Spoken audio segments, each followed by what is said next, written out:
Little Boy Blue Ghost Story.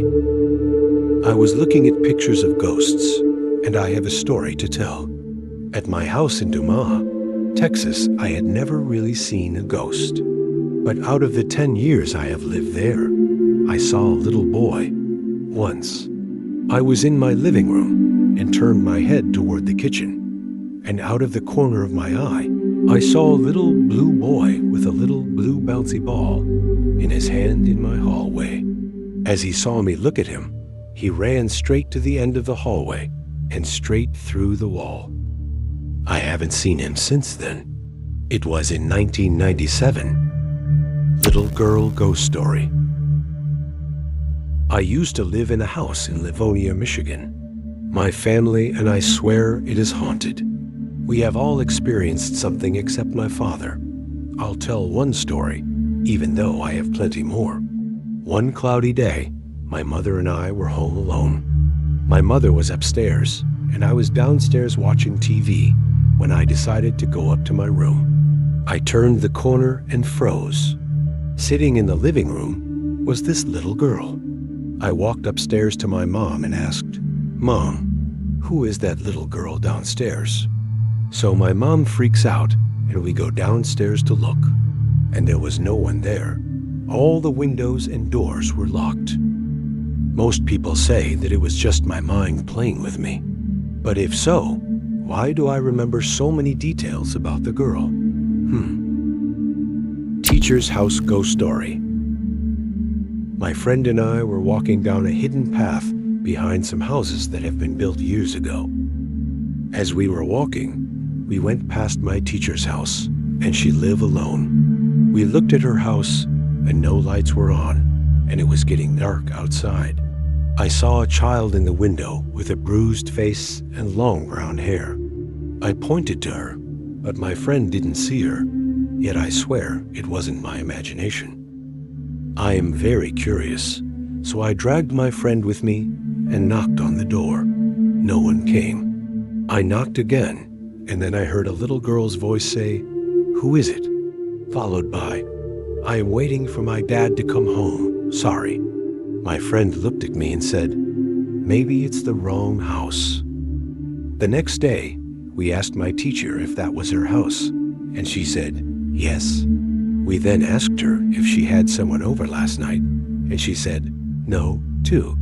Then we went back to the house, and all the lights were on, and our teacher was home, but no sign of a little girl. From this day on, I am afraid to even talk to my teacher. Now we joke around saying, no wonder why she was acting weird all these years.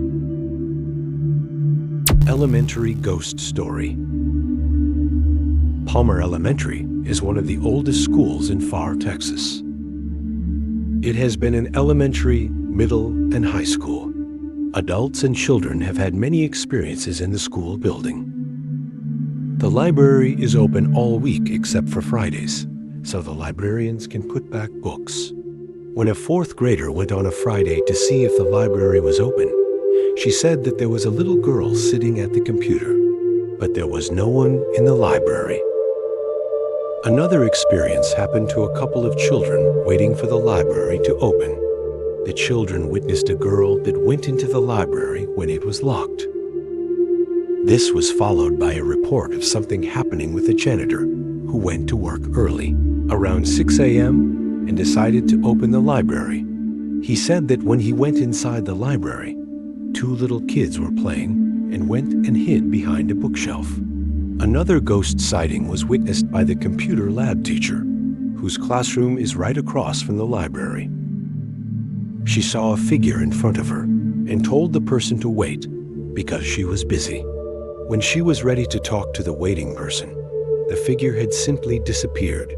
When she asked the children who was there, they told her no one had come in. I almost had forgot to mention another story that happened at Palmer Elementary. When one of the teachers brought a priest into the school in order to bless the library, a black figure appeared floating in the air. Penny's Orb's Ghost Story. It began with an orb. There isn't much to my story regarding orbs. I was sitting in my living room watching TV, and the white light was to the left of me near my dining room wall and floated across the room in front of me, went right in front of the TV as it grew, and as if it knew it got my attention. And then, POOF, it disappeared.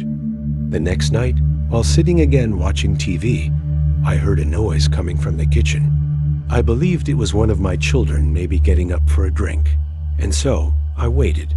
But nobody came out of the kitchen. I continued to sit still, watching TV. Then, I saw a shadow of a small figure on the wall, so I waited again to see if one of my children might come out.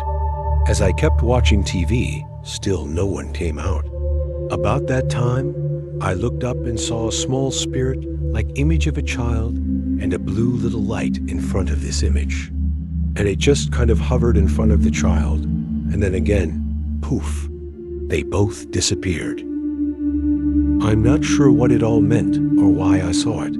However, I spoke with my father regarding this, and we both got chilled as he explained to me that 2 nights prior to this, a small childlike spirit walked through his house he lives in, across town. You have to understand that I basically take it all with a grain of salt, so to speak, because I have had so many cool and sometimes not so cool experiences.